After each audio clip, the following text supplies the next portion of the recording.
Gusto mo na ba magkaroon ng sarili mong bahay? If your answer is yes, nako, this video is for you. I-reveal ko na po sa inyo kung paano po makakabili kayo po ng bahay na sure na sure. If you want to know more, tune in, don't tune out. Videos that will make you wealthy and debt-free. Hi there, this is Ching Tan, also known as Mr. Ching Positive. Thank you very much for tuning in for this channel. If you haven't subscribed, please do click subscribe.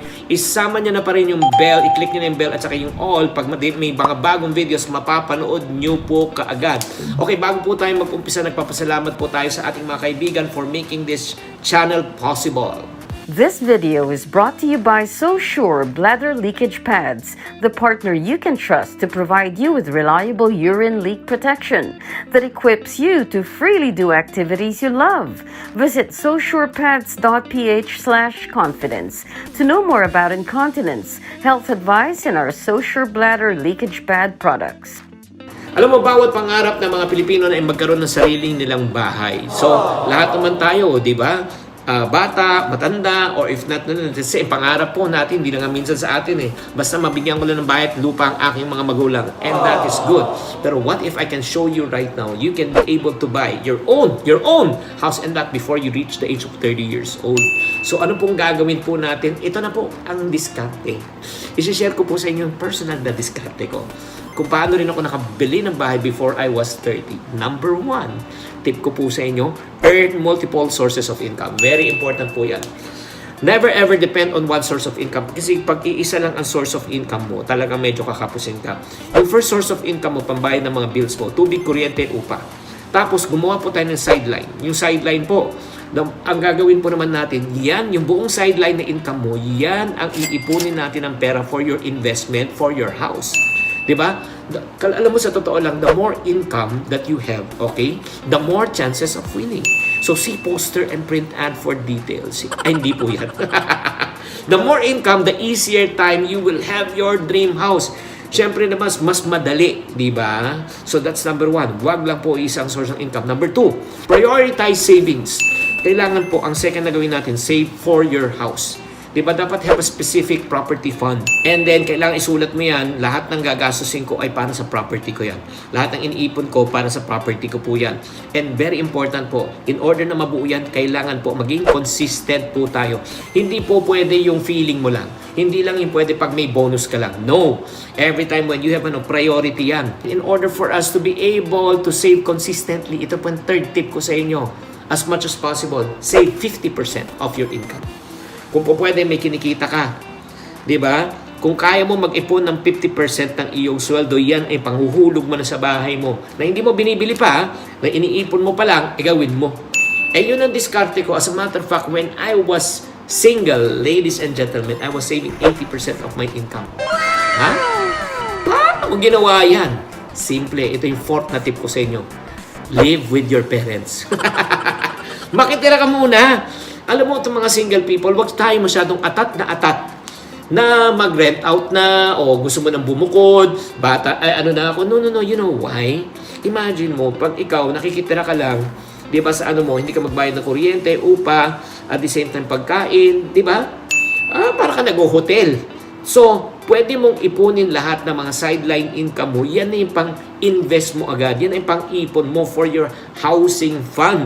Di ba? Okay lang na sabihin sa iyo na parang ang tagal-tagal mo na, nandun ka pa rin sa bahay. Okay lang yun. Kaysa gumagastos ka ng 10,000 pesos a month or 18,000 pesos a month na tinatapon mo lang for rent na hindi mo naman kailangan, single ka pa naman.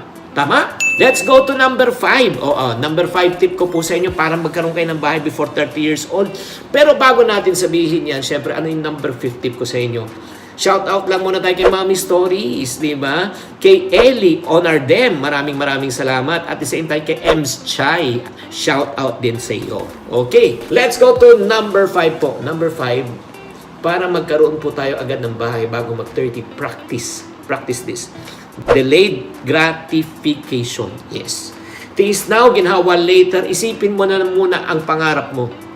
Huwag mo munang isipin yung travel now, pulubi later. Shopping now, pulubi later.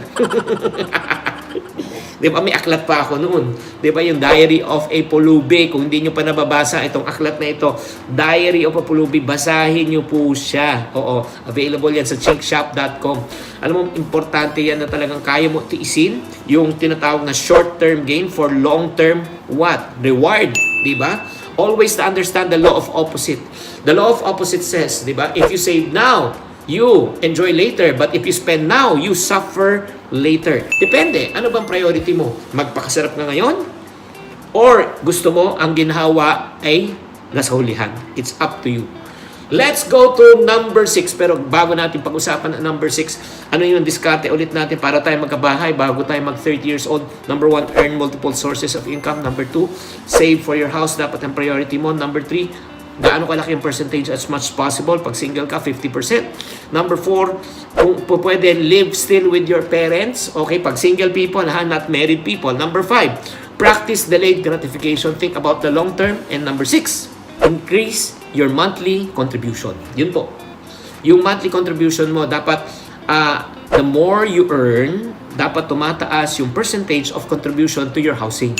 Higher contribution, higher housing loan amount. Yan ang kailangan pong gawin po natin.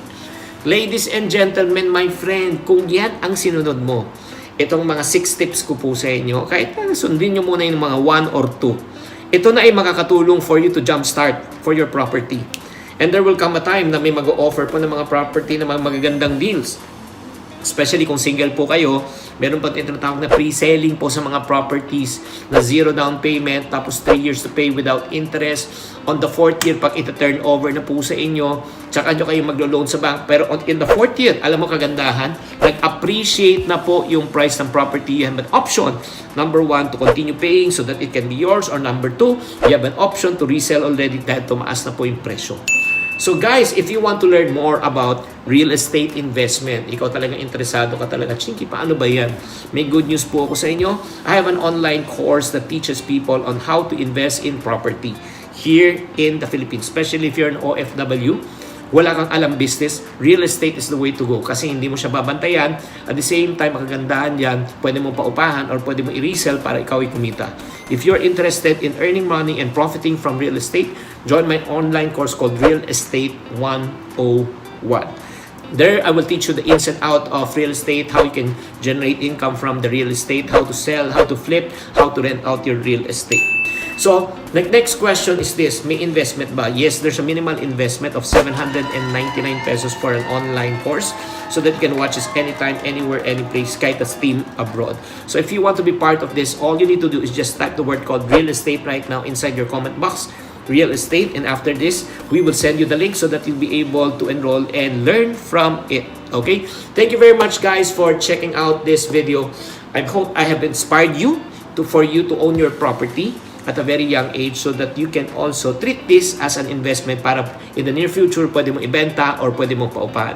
This is Chinky Tan saying, to every problem, there's always a solution. If you're not part of the solution, you're part of the problem. Always think positive. This video is brought to you by SoSure Bladder Leakage Pads. SoSure Bladder Leakage Pads can keep you dry and fresh, worry-free from urine leakage accidents. Check out our promo at sosurepads.ph/confidence. SoSure Bladder Leakage Pads is available at Mercury Drug Stores nationwide. Thank you for watching. If you want to keep on growing and to stay inspired, subscribe and hit the bell button to get notified. Always think positive.